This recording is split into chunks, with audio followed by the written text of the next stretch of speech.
ప్రియమైన దేవుని పిల్లలారా, ప్రభువైన యేసుక్రీస్తు వారి పేరట మీ అందరికీ వందనాలు.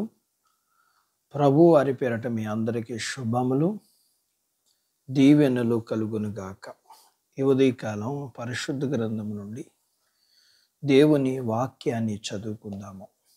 మత్తయి సువార్త 6వ అధ్యాయము 33వ వచనాన్ని చదువుతున్నాను. కాబట్టి మీరు ఆయన రాజ్యమును నీతిని మొదట వెతుకుడి, అప్పుడు అవన్నీ మీకు అనుగ్రహింపబడును. దేవుడు తన మాటలు మనందరి కొరకు దీవించునుగాక. ఆమెన్. ప్రియమైన దేవుని పిల్లలారా, పరిశుద్ధ గ్రంథంలో ఏ వాక్యముతో ప్రారంభమైందో గమనించామా? ఆదియందు దేవుడు భూమి ఆకాశాన్ని సృజించాడు అని. అలాగే మన జీవితం కూడా అలాగే ఉండాలి. మొట్టమొదటిగా నీ పూర్ణ ఆత్మతో దేవుని రాజ్యాన్ని వెతకాలి. మన జీవిత స్వభావంగా నీతిని వెతకాలి. అలా చేస్తే మిగతావన్నీ ప్రభువారే స్వయంగా అన్నీ అనుగ్రహిస్తారు. వేటి నిమిత్తం నీవు చింతపడవలసిన అవసరం లేదు. ఎప్పటికీ నీ జీవితానికి, నీ భక్తికి కావలసినవన్నీ సమస్తము నీకు అనుగ్రహింపబడతాయి. ఎంత అద్భుతమైన వాగ్దానం కదా! మనం ఆయనను వెతికే పనిలో ఉంటే నీకు ఆహారం, వస్త్రాలు, గృహం మొదలైనవన్నీ నీకు అనుగ్రహించబడతాయి. ఆ అనుగ్రహించే పనిలో ఆయన ఉంటాడు. మనం షాపింగ్కి వెళ్ళామనుకుందాం, ఖరీదైన వస్తువులు కొనుక్కోవడానికి. అయితే షాపింగ్ వాళ్ళు ఒక చిన్న సంచి ఇస్తారు కదా, ఆ షాపులోనే ఒక కాగితం అడిగితే ఇస్తారు కదా, కుదరదు అనరు కదా.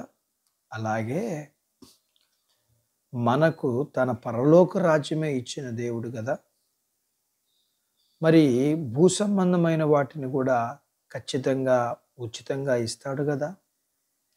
ఇంత గొప్ప రక్షణను స్వాస్థ్యంగా పొందినవాడు ఆకలితో చనిపోతాడా?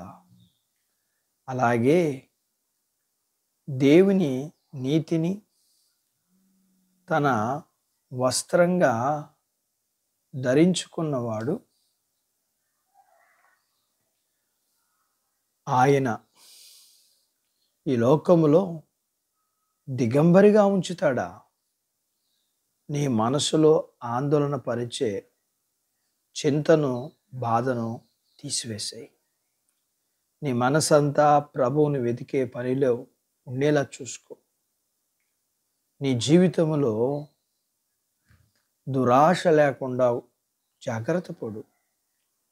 ఆందోళన లేకుండా చూసుకో. నీలో విశ్వాసం ఉండడమే గొప్ప ఆస్తి. దేవుని పోలికగా మారటం అనేది పరలోకానికి హక్కుదారులుగా చేస్తుంది. ప్రభువు యొక్క రాజ్యాన్ని, నీతిని వెతుకుదాం. ప్రభువు ఇచ్చే ఆశీర్వాదాలు పొందుకుందాం. అట్టి భాగ్యత దేవుడు మనకు దయచేయునుగాక. ఆమెన్. దేవుడు తన మాటలు మన కొరకు దీవించునుగాక. ఆమెన్. ప్రార్థించుకుందాం. మమ్మల్ని మిక్కిలిగా ప్రేమించిన మా ప్రియ పరలోకపు తండ్రి, మీ పరిశుద్ధ నామమును బట్టి మీకు వందనాలు చెల్లిస్తూ ఈ ఉదయకాలం మీ పాదాల దగ్గర మీ లేఖనాన్ని నేర్చుకోవడానికి, మీరు మాకు సమస్తమును అనుగ్రహించడానికి ఒక సులువైన మార్గం మీ లేఖనాల్లో మీరు మాకు ఇచ్చి ఉన్నారు. అది మీ రాజ్యాన్ని, మీ నీతిని మేము వెతికినప్పుడు ఉన్నతమైన వాటిని ఇచ్చిన నీవు చాలా స్వల్పమైన వాటిని మీరు మాకు ఇచ్చేవారు. అందును బట్టి మీకు వందనాలు చెల్లిస్తున్నాం. ప్రియుడా, మరి మీ పిల్లలు మీ లేఖనాన్ని బట్టి జీవితంలో సంతోషాన్ని ఏ విధంగా జీవించాలో నేర్చుకుని వారి జీవితాలు సంతోషంగా జీవించగలగటానికి సహాయం చేయండి. మీ పిల్లలను కలిగినంతటిని దీవించండి.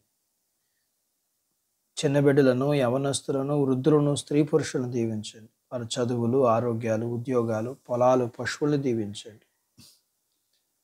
వివాహం కాని వారికి అవ్వడానికి, గర్భం లేని వారికి మీరు అనుగ్రహించి, గర్భం కలిగిన వారికి సుఖమైన ప్రసూతిమ్మని, వీరిని వీరికి కలిగినంతటిని దీవించమని, మీ పిల్లల ప్రతి అవసరతలు మీ మహిమలో తీర్చమని, మా ప్రార్థన విన్నందుకు, సహాయం చేస్తున్నందుకు కృతజ్ఞతాస్తుతులు, వందనాలు చెల్లిస్తూ యేసు ప్రభు వారి పేరట స్తుతించి ప్రార్థించి అడిగినవన్నీ పొందుకొని ఉన్నాము తండ్రి. ఆమెన్.